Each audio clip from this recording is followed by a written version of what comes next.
and to a story that we've been covering this entire week. The recent conflict in Nadome along the Baringo Turkana border, which left at least 60 people dead, has revived questions over the government's commitment in fighting insecurity in the North Rift region. To some, however, it has rekindled a question of county boundaries. Rita Tinina looks back at how the country acquired its county boundaries currently and what it will take to alter them, if at all. The latest conflict between the Pokot and Turkana has once again brought to the fore an issue that the country has really never put to rest. That the government identifies and make known the original boundaries, put to rest these issues. Measuring just over 582,000 square kilometers, Kenya does not rank among the top 10 largest countries in Africa, but it is yet to solve its boundary puzzle over half a century after independence. If you want to know the boundaries of the Kenyan counties today, you must go back to the boundaries that were defined in the Independence Constitution. The country had 8 provinces and 42 districts. In 1992, through the Districts and Provinces Act, the number of districts increased to 46. Between 1992 and 2009, the number of provinces remained the same, but political survival saw a change in the number of districts.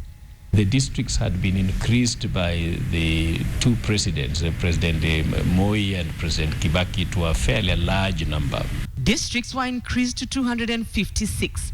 The creation of new districts caused controversy, and in September 2009, following an application by 3 Nyamira residents, the High Court outlawed 210 districts created under the Moi and Kibaki regimes. And people in Mount Elgon, that's how they ended up being told your districts was done without following the law, so you don't have your county. People in Kuria suffered the same. The country transformed the 46 districts that were declared legal by the High Court together with Nairobi into counties when it embarked on the devolution journey. With fresh demands over boundaries, question is it possible to review them? Constituency boundaries fall under the Independent Electoral and Boundaries Commission, which can review electoral boundaries. But a change in the county boundaries will take more than just a commission.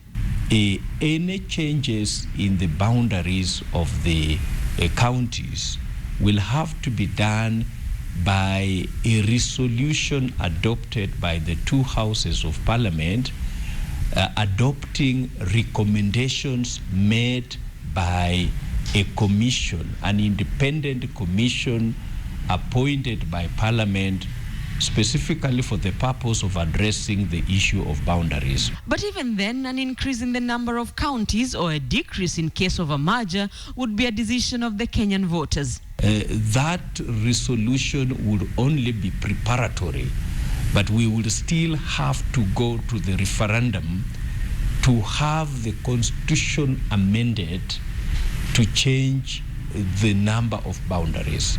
With the independence boundaries still in news, but with communities which have been living side by side for decades under the same boundaries now citing boundary issues, analysts argue conflict may be more than just an issue of boundaries. It is not the boundary.